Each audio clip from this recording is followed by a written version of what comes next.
Les vraies voix Sud Radio, 17h-20h, Philippe David, Cécile de Ménibus. Il est 18h07, on n'a pas vraiment du tout envie qu'il s'en aille. Philippe David est avec nous, bien sûr, avec le mot du jour dans un instant. Philippe Bilger avec Caroline Pilastre, avec René Chiche. Vos appels 0826 300 300. Ils disent beaucoup de bêtises, mais ils disent beaucoup de choses intéressantes aussi. Et en parlant de bêtises, tout de suite, c'est le mot du jour. Les vraies voix Sud Radio, le mot du jour. Et je crois que le mot du jour, Philippe, c'est marabout.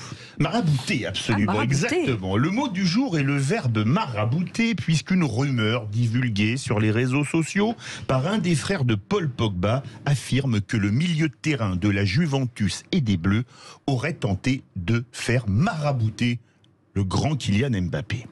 Pour le Larousse, marabouter signifie en Afrique jeter un sort à quelqu'un en recourant à un marabout ayant une pléiade de sens, en particulier un objet vénéré comme lié à un marabout.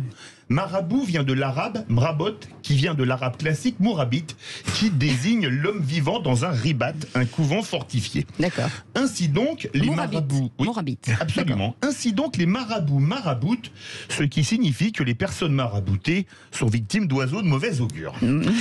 On reçoit souvent des cartes de marabout dans sa boîte aux lettres. Une proposait d'ailleurs de réparer les téléphones portables en les maraboutant. D'accord. J'ai reçu ça une fois dans ma boîte à lettres. Bien sûr. Ne croyez pas cela, même si votre portable est un Apple, on essaye de vous prendre pour une poire. Il serait faux de penser que les marabouts se résument à l'Afrique et à la civilisation arabo-musulmane. La preuve, c'est une sainte catholique française, Jeanne d'Arc, qui a marabouté les Anglais hors de France. Le verbe marabouter a un synonyme qui nous vient de l'anglais, le verbe matrixer, du film Matrix, qui a eu un succès planétaire à la fin du siècle dernier, puisque matrixer signifie prendre une emprise totale sur quelqu'un sans qu'il s'en rende compte. En clair, le marabouté en version Hollywood. Notre ami Alexandre Priam avait d'ailleurs déclaré au micro de Sud lors du dernier tournoi des 6 nations, je cite, qu'Antoine Dupont avait totalement matrixé les anglo-saxons.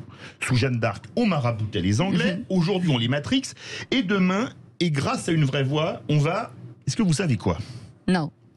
Vous savez pas? Pas du tout. On va les ménibusser. On va les Savez-vous ce que signifie le verbe ménibusser qui est sorti de mon imagination ce Eh matin? bien, méfiez-vous. Eh bien, c'est marabouter et matrixer à la puissance 10. Ah, d'accord. Alors, en effet, ma chère Cécile, avec votre première hier dans les VV, Oui. un événement exceptionnel a eu lieu avec Philippe Bilger. Ah. Tout d'abord, il a dit du bien de quelqu'un, ce qui est rare. Je vais continuer. Et la personne dont il disait du bien était Sandrine Rousseau, Ah ouais. ce qui porte à croire qu'il a été ménibussé. Ah oui, Et c'est sûr. ceci Et ça m'a- fait 2 fois de suite, en plus. Et ceci m'a porté à croire, ma chère Cécile, Oui. que vous pouvez faire des miracles en ménibussant les invités des VV. Je peux vous prendre 2 exemples? Allez-y. Allez, on fait venir Émeric Caron et le lendemain, vous le croisez dévorant une côte de bœuf saignante dans un steakhouse en compagnie de Fabien Roussel. Ah, eh ben, pourquoi pas. À l'autre bout de l'échiquier politique, vous faites venir Christine Boutin et vous ne serez pas surpris, après son mini-bussage, de la voir sur Canal+, le premier samedi du mois suivant, animer le journal du Var. Ah, d'accord. On ne sait pas comment l'affaire du maraboutage chez les Bleus va se terminer à 3 mois du début de la Coupe du Monde, mais s'il vous plaît, Cécile, vous qui êtes une star, mini-bussez l'équipe de France pour qu'elle nous rapporte une 3e étoile. Très bien. Quel talent! Bravo. Quel talent. Ah ouais. Et il est adorable. Et vous m'offrez un talent que je n'ai pas. Hein. Ça, c'est Bah, franchement, vous m'avez j'adorais. mini-bussé. Bah oui. Non, je vous ai poussé dehors. C'est pas pareil. C'est pas du tout la même chose. Restez avec nous. On revient dans un instant. Et on parlera de l'actu, bien entendu, avec nos éditorialistes du jour. Cette actu, vous savez, il y a une hiérarchie dans l'actu. C'est-à-dire qu'on on entend des choses et puis on se dit, mais pourquoi? On se dit, pourquoi on ne parle pas de ça? Et pourquoi on ne parle pas de ça? Et pourquoi ça, on met pas ça en avant? Et ben, on donne l'occasion à nos éditorialistes du jour, justement, de choisir cette actu, de la mettre en avant, d'en parler, peut-être de débattre autour de ça. Alors, donc, vous voulez débattre avec nos éditorialistes, 0826 300 300. On revient dans un instant, à tout de suite.